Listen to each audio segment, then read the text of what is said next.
From Kansas State University, this is Agriculture Today. Eric Atkinson here. Ahead today with this week's Cattle Market segment, K-State's Glynn Tonsor. He'll offer his latest projections on the economic returns to cattle feeding for the second half of 2019. And Glynn reviews the monthly update on domestic and export beef demand. Then K-State's Terry Griffin and Beth Yeager talk more about the age demographics of Kansas farms and the impact of the different farming generations on decisions to adopt precision agricultural technology. And Jeff Wickman later on with this week's 4-H segment. He'll talk with K-State's Anissa Jepsen about new funding for the 4-H Science, Engineering, and Technology project area. All that and more straight ahead on Agriculture Today.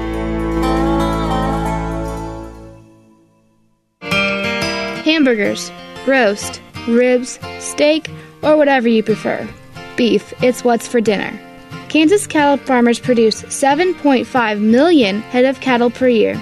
It takes about 7 tablespoons of peanut butter to get the same amount of protein in 1 serving of lean beef. Support your local Kansas farmers and ranchers. Eat beef. This message was brought to you by the K-State Animal Sciences Leadership Academy participants.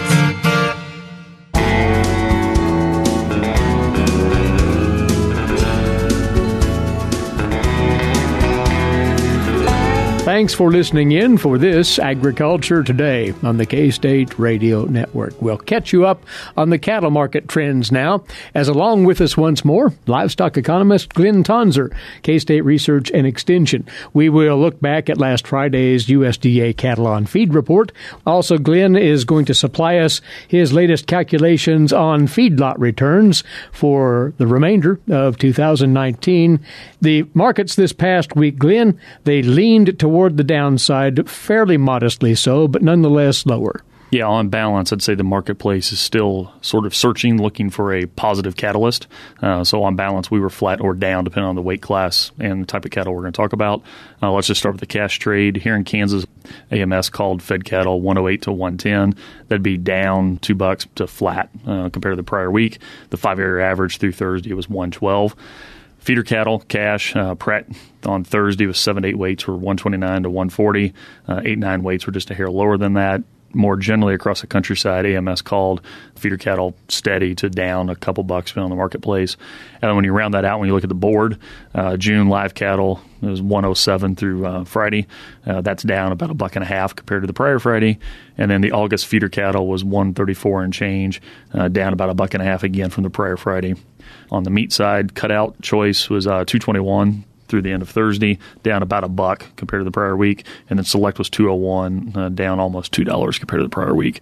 So again, as I kind of opened, is flat to down, slightly bearish tone. Much of that was sitting and waiting. We're going to talk about the cattle on feed report. I think there was some waiting for that. But more generally, there's just a searching for a positive catalyst, and at least through Friday, that didn't occur. And there doesn't seem to be anything as far as a stimulus on the horizon of any major significance. Well, I mean, multiple things could occur. One is the corn crop could end up being better than we think, and those kind of things. There's some bearish spillover there.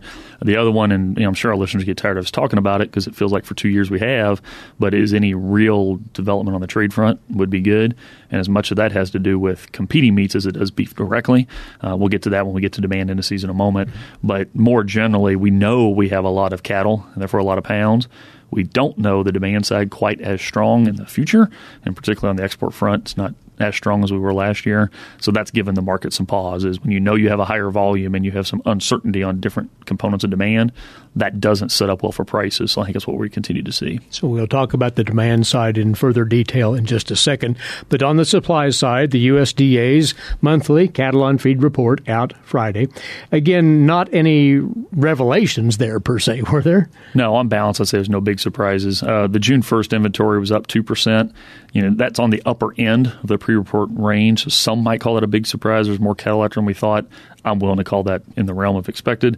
For context, that's 11.7 million heads, the largest June 1st inventory in this series, which started in 96. That's my comment about we know there's a lot of cattle in the system. May placements were down 3%. Pre-report put it at minus 4%, so this is right on target.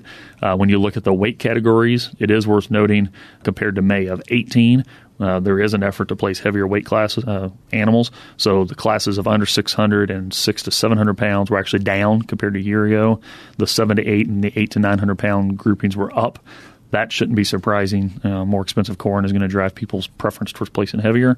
And then May marketings were up about 1%, right in line with pre-report of 0.75%, right in the middle of the range. No surprise there.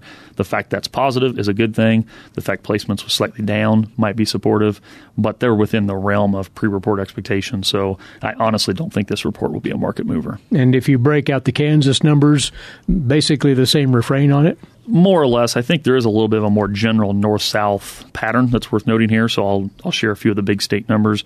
Kansas June inventory is plus 3% compared to last year. That's different than plus 5 in Texas and plus 12 in Colorado, and down 4 in Nebraska and down 8 in Iowa. I'm highlighting that because some of the supply pressure is a little bit more heavy towards I-70 and south at the moment. Kansas May placements were down 6% compared to the prior year. Texas plus 1, Nebraska down 1. And then the marketings in May, Kansas was flat compared to the prior year. Texas was up 5%, so some of that uptick in marketings we had was from the south again, and then Nebraska was flat. I'm highlighting this because most of us know we monitor the 5-area market price, and different states that go into that is, in many ways, Kansas and in particular Texas is having a big role in that 5-area price at the moment as they push more and more cattle in recent weeks. So cattle are plentiful, and the costs of feeding cattle have obviously climbed with the corn market, although it has stalled out some, still significantly higher than a year ago. So you put those two together as you come up with your feedlot projected returns. Not a pretty picture here. No, it's not. And I'll remind our listeners that every month I post these to Ag Manager, so go there for the details. And what I'm doing there is a kind of a no-risk management cash approach. Buy cash corn, buy cash feeders, sell cash fed here in Kansas. And I highlight that because it's a barometer of trends, so I don't think everybody's in this dire of a situation, particularly somebody that has better cost of gain or might be getting some kind of sales premium beyond what I have here. Now, those clarifications aside, the projections I put out on June 10th, which has been almost 2 weeks now, the market's down since then, so the story's actually worse, puts closeouts at minus 90 to actually over $200 losses for each month between now and Christmas. What that is reflecting is elevated cost of gain projections, as you noted, corn prices, declining fed cattle price expectations, as we've noted, and to date we haven't pulled feeders down enough to offset that. Now, of course, closeouts next month, we can't pull feeders down on them because we bought the animals quite a while back. But when you look at closeouts early in 2020, so the furthest out month I have in this latest report is February of 2020, we still have a projected feeder price of $139, fed price of $118, and cost of gain that's over $100. Well, you do the math on that, that leads to a loss of over $100 being projected. So something's got to give before those distant months will start looking better. In the event the corn crop turns out better than current sentiment, that would help certainly on the cost of gain front, or even just the weather was better so animals perform better would help. But I honestly think there's going to be some more pressure on the feeder side to improve those margins. Well, you do have, as a matter of fact, the latest beef demand figures from the USDA, but this goes back to the month of April. The numbers there for beef, not terribly bad. Yeah, so these are split between domestic and export, and we'll just do the domestic front as you said. So on domestic front, we have it's actually a 6% increase compared to the prior month. Now, to clarify, that's April compared to March because there is a lag in the data availability here. Domestic pork demand was down 2% in April, and the chicken demand was actually up 10%. All 4 of those are up compared to the same period of April in 2018. So that is good in itself. But I'm going to remind everybody a big reason that prices were surprisingly good in many ways in 2018 was the export scene. Mm-hmm. So now I'm going to share the export demand indices.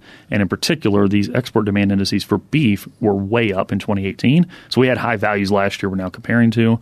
And the April of 2019 beef index for export demand was up 1% compared to March of this year and up just a little bit, 2% compared to the year before.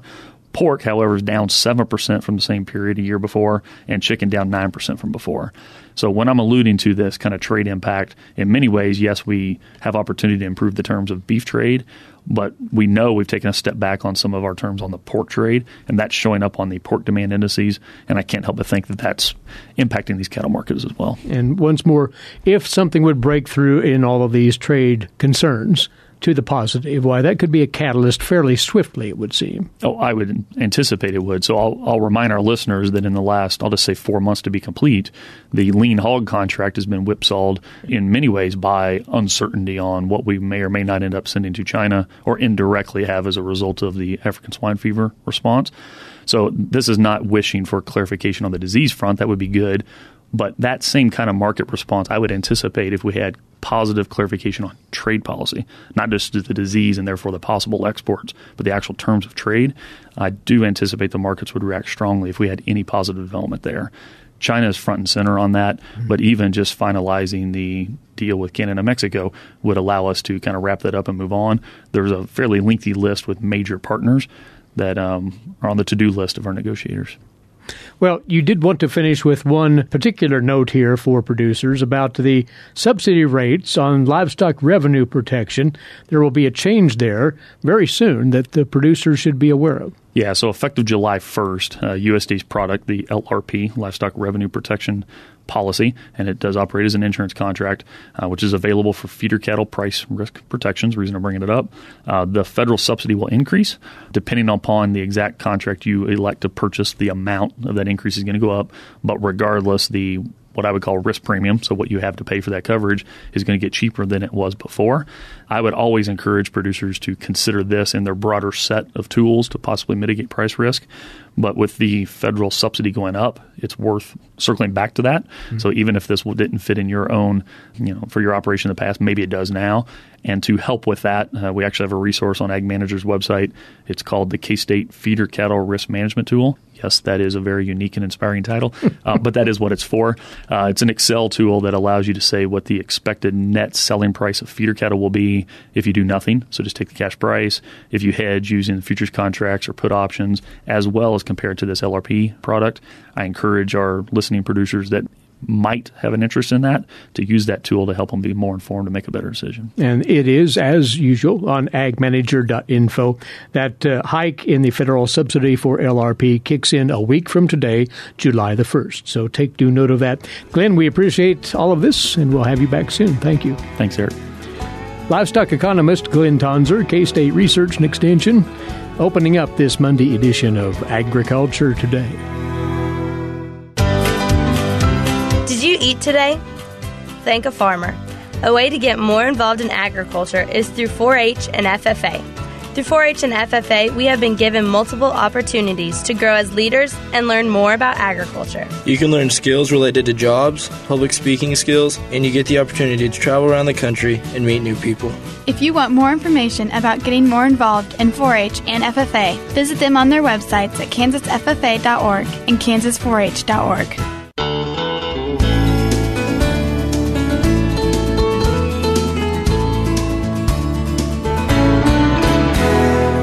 You're tuned into Agriculture Today, and welcome back. Once more, a group of agricultural economists here at Kansas State University have taken it upon themselves to dig deeply into recent data from the Kansas Farm Management Association, looking at some of the interesting demographics when it comes to the generations on our agricultural operations here in Kansas and how those generational differences might play out in farm management. And one of the things that they are particularly exploring here in this analysis is the adoption of new agricultural technologies on those operations and how the generational makeup of that operation might influence that. Joining us now, Terry Griffin and Beth Yeager, agricultural economists here at K-State. Terry, we need to remind folks, though, of the origin of this particular work, and it revolves around identifying the generations that are present on our farms currently, correct? That is correct, Eric. So KFMA database is really useful in this area because it gives us the birth year and the year beginning farming for each operator. And a lot of Kansas farms have more than one operator, so that's going to give us some more ability to take a look at these interactions. So on the generations, we have a handful of farms who are operated by Generation Z, and Generation Z are folks who were born between 1997 and now. So basically it's a college age people, 22 years and younger are Generation Z. The next generation from that are millennials. They were born between 1981 and 1996. The next generation from that is Generation X. They were born from 1965 to 1980. They're going to be 40 to 55 years old today. The next generation beyond that would be baby boomers. You heard a lot about baby boomers and how they were very different than the previous generation. They were born from basically World War II until 1964. Specifically, we set the dates at 1946 and 1964. This will be about half of the farm operators in the KFMA database. The generation older than that were born before 1945. We still have several, pretty good percentage of Kansas farms been operated by people who were born during the silent generation.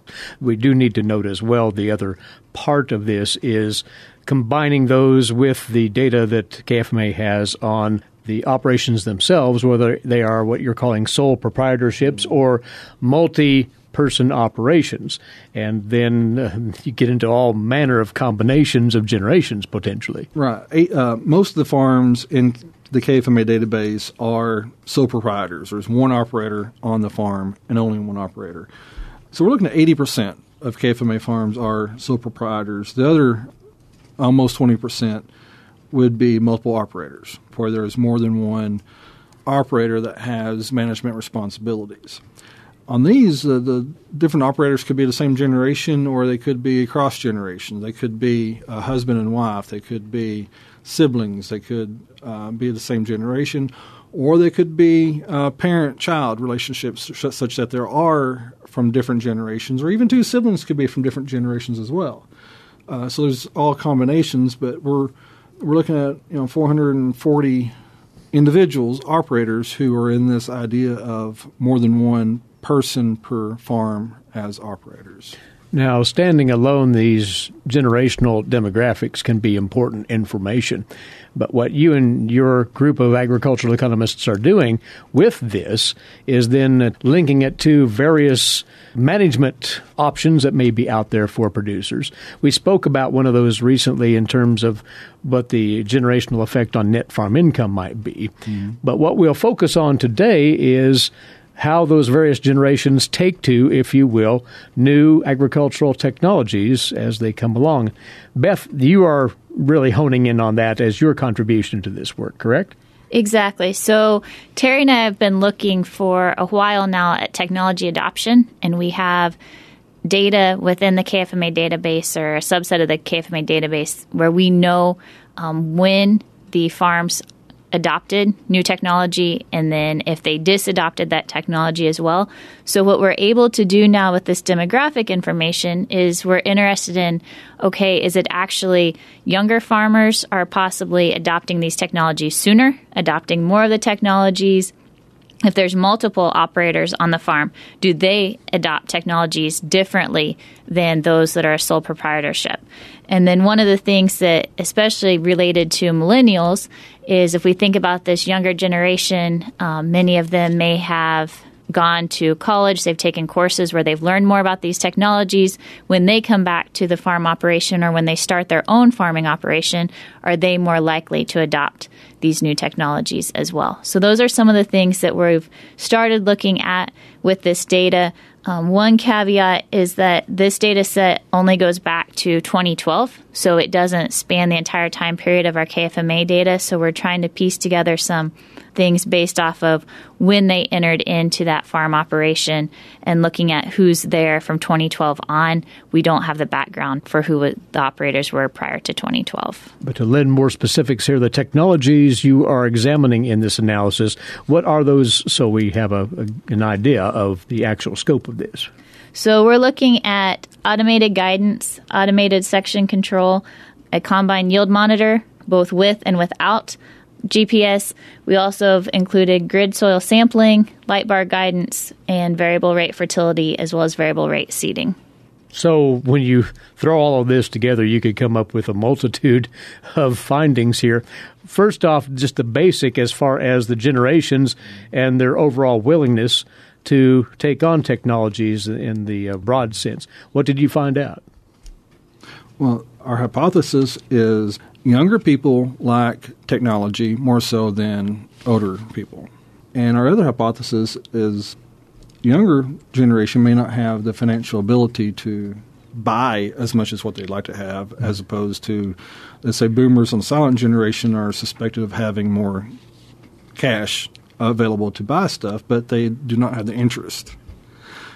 So our hypothesis was, if you have multiple generations on a given farm, and those generations are, let's say, a millennial and a boomer, our guess was that they'd be willing to buy stuff because of the influence of both characteristics, the desire and the cash flow, as opposed to the sole proprietor farms. The boomers may have the ability to buy stuff, but our guess was they may not. And millennials would like to, but they didn't have the cash flow to make those things happen. So did that hypothesis pan out in your initial analysis here? Yes, it did. So as Terry was stating, those that had the multiple generations, and especially the multiple generations that included millennials, were more likely to adopt the technologies. So if you look at only the sole proprietor farms, boomers and Generation X were very, very similar with their adoption trends. And oddly enough, the millennials and the silent generation were very, very similar. And I think there's a combination of silent generation had the money, they just didn't want to buy stuff. And millennials wanted to buy stuff, but they just didn't have the money to do so. So their adoption trends were very similar. As we spoke with you and Greg Eibendahl in an earlier conversation about the impact of net farm income, taken to its fullest extent, you could weave all of this together to figure out the relationship between the technology adoption levels of various generations and the eventual results and impacts on income, right? If we can. That question gets asked a lot. People call me like, Griffin, is variable rate technology profitable? Looking at the data, it looks like it would be easy answer to come up with. But what we're finding is that people with money buy stuff. And so if you look at any given year, yes, the adopters of technology are more profitable. But we're questioning, well, were they already more profitable when they adopted the technology? And it's a more difficult economic question to answer than the way it's asked. The more answers you come up with, Beth, the more questions seem to emerge. Exactly. I think the other really cool avenue with this research project is the impact it might have on agribusinesses and manufacturing firms as they're looking at, okay, who are we going to target these technologies to? We know that these younger farmers are more likely to adopt technology sooner or quicker, and they might be more excited about it. But as Terry alluded to, it might be this silent generation that could actually benefit from some of these technologies more so possibly than others. And so I really think this is huge in terms of marketing, and where machinery and implement dealers can really look at, okay, who's our target audience here who actually is using these technologies, adopting these technologies, and where are they getting their information from? And then being a little bit more minded of that as they are targeting that generation. This is but one part of what is a unique economic exercise. And Terry, in closing, the hope is over a relatively short period of time, this will all be pulled together in an informational series on agmanager.info, correct? That's correct, Eric. We have 4 individual articles. By the end of summer, these should all be on Ag Manager. Very good. Well, this has been enlightening at first blush as you continue to refine this information. And thanks to the both of you, Beth and Terry, for sharing what you have to date on this. Appreciate your time. Thanks, Eric. Thank you. Beth Yeager and Terry Griffin of K-State Agricultural Economics. You're listening to Agriculture Today, and we'll be back shortly on the K-State Radio Network. Legal and financial concerns surround the day-to-day management of the agricultural industry. Producers, ag creditors, and USDA agencies rely on Kansas Agricultural Mediation Services. If you've received an adverse decision from the USDA or have an ag credit concern, call today, 800-321-3276, or visit us online, Kansas Agricultural Mediation Services, exploring options, generating solutions.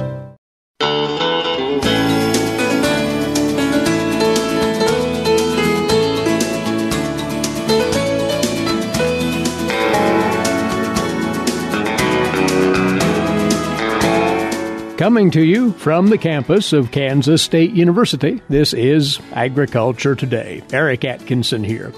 Now, today's agricultural news headlines, courtesy in part of DTN.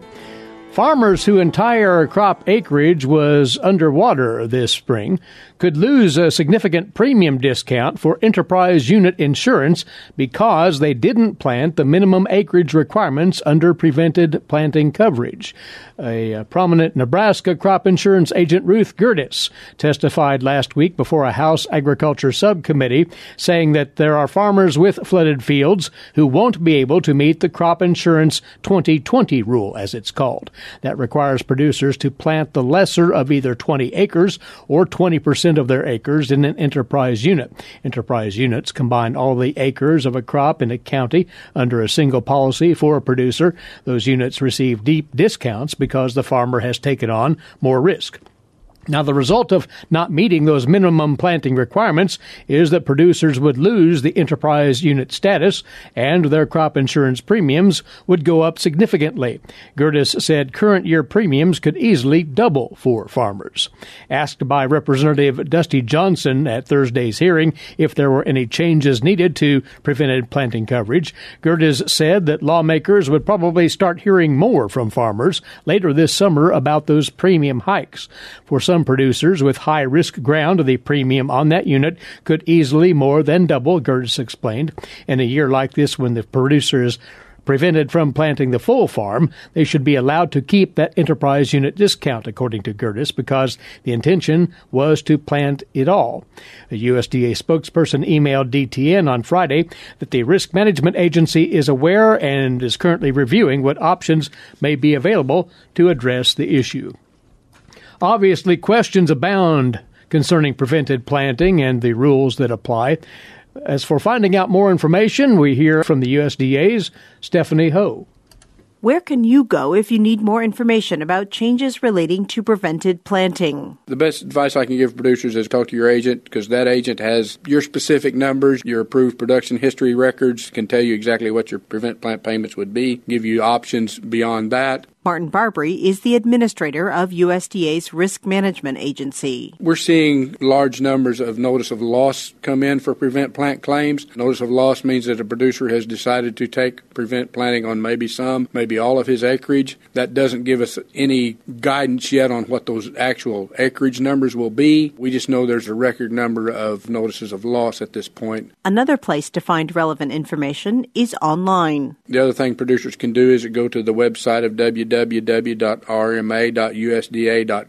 We have fact sheets on there. If you look up the fact sheet for flooding, all of the prevent plant rules and guidance are under that. This is Stephanie Ho for the U.S. Department of Agriculture in Washington, D.C. And congratulations to Hinkson Angus Ranch of Cottonwood Falls, Kansas, named the Beef Improvement Federation Seedstock Producer of the Year during the group's annual meeting and symposium last week in Brookings, South Dakota. That award presented annually to recognize dedication to improving the beef industry at the seedstock level.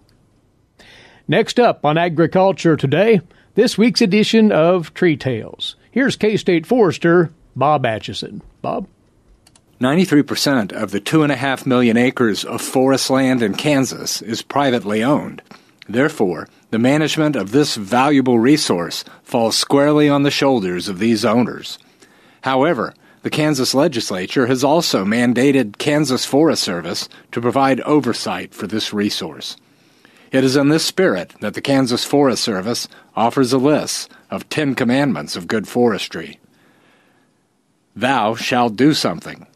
The majority of our woodlands in Kansas are not protected or managed. The extent of invasive species that spreads to grasslands make a laissez-faire approach unacceptable.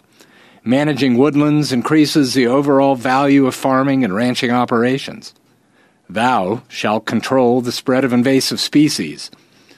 Bush honeysuckle, tamarisk, Russian olive, and garlic mustard are all non-native invasive species that are dominating Kansas woodlands to the point of reducing natural regeneration of oak, walnut, and even morel mushrooms. Thou shalt value both economic and environmental benefits of woodlands. Though woodlands provide value through the sale of commercial species like black walnut, Other benefits like water quality and wildlife habitat may even be more important. Thou shalt make management decisions based on research and professional forestry advice. Kansas Forest Service foresters are certified and are available to visit farms and ranches throughout Kansas to provide experts' best thinking in the care and management of woodlands. Thou shalt have a plan and goals. Kansas Forest Service foresters can work with landowners to prepare plans for woodland management and tree planting based on landowners' goals. These plans can be used to apply for financial assistance for projects through USDA conservation programs. Thou shalt use private forestry contractors. Many landowners want to work on their own forestry projects, and foresters understand this. However, when it comes to projects with several acres, it is best to hire a contractor. Forestry work is extremely labor-intensive, and projects can become overwhelming. Financial assistance is also available to cover the cost of hiring forestry contractors. Thou shalt give trees room to grow. Forests throughout the United States and Kansas are too dense and in need of thinning. Tree crowns need light to reach 3 to 4 sides of the crown to grow at a healthy rate. Thinning trees releases higher quality oaks, walnuts, and allows light to reach the forest floor, encouraging regeneration. Thou shalt become a member of the Kansas Forestry Association. Connecting with a network of landowners who have implemented forestry practices provides peer-to-peer learning that fills a knowledge gap experts cannot provide. The Kansas Forestry Association does this. Thou shalt attend forestry field days. Forestry field days bring together scientists, foresters, wildlife biologists, loggers, sawmill operators, nonprofits, and other natural resource professionals. A successful woodland owner will attend these events. Thou shalt allow some trees to reach biological maturity. Older trees sequester and store more carbon than almost any other living organism on this planet. They also provide unique wildlife habitat. Leaving some in place is a critical component to reduce carbon dioxide in our atmosphere. This is Bob Atkinson with the Kansas Forest Service encouraging you to follow the 10 Commandments of good forestry. You've been listening to another Tree Tale. Many thanks, Bob. This week's 4-H segment is next on Agriculture Today.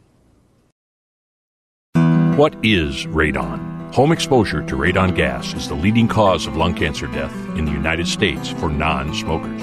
In Kansas, 1 in 4 homes will test at or above the EPA action level. The Surgeon General recommends all homes be tested and fixed if necessary. Visit kansasradonprogram.org for more information. Test, fix, save a life. This message brought to you by the Kansas Radon Program, the Kansas Association of Broadcasters, and this station.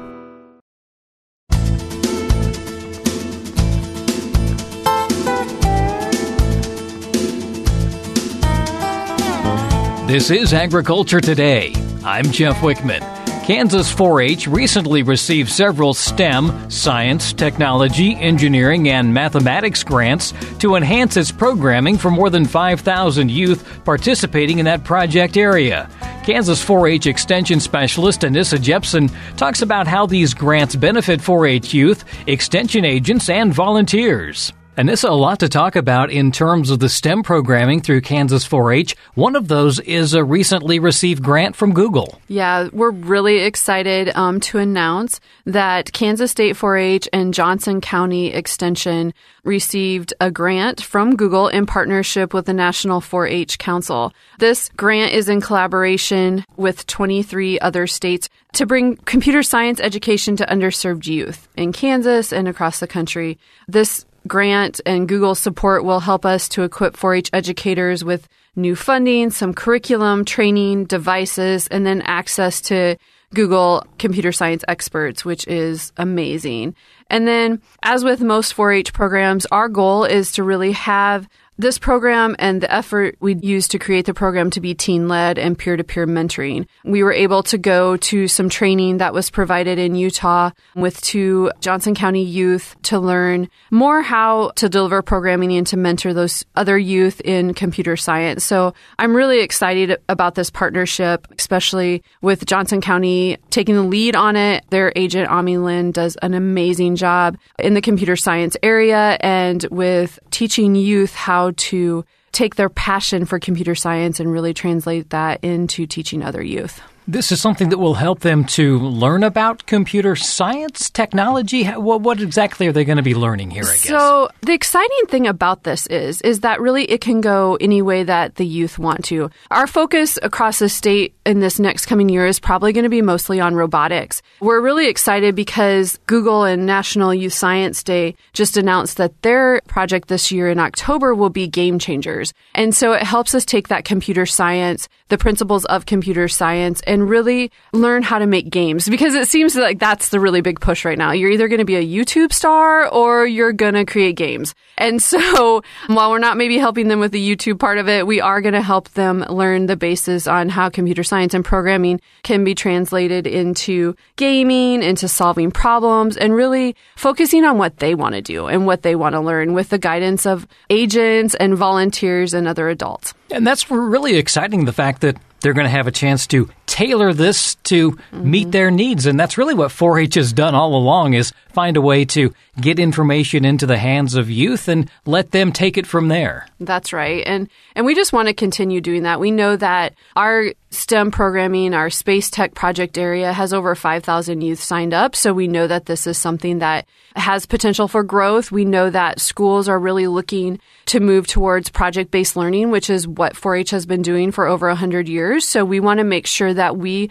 are doing the things that we need to do to be a good partner to those schools, and then finding other partnerships throughout the communities that can help us bring the programming to the youth. You know, we can't do it alone. We are a small organization in terms of manpower as far as paid staff, but our volunteers are amazing. And so we need to make sure that we're looking for volunteers that can help us to facilitate these experiences, to lead professional development and broaden how we've been looking at computer science and program delivery across the board in 4-H. In addition to the Google grant for Johnson County, there are also other grants from the Kansas 4-H Foundation? Yeah, so the other really exciting thing on a state level is we had a group of counties and districts apply for our 4-H innovation grant through the foundation, and they were awarded that grant. And this grant really is going to be exciting because the focus will be, again, to really move forward our computer science programming. We're excited to look at our traditional and non-traditional audiences,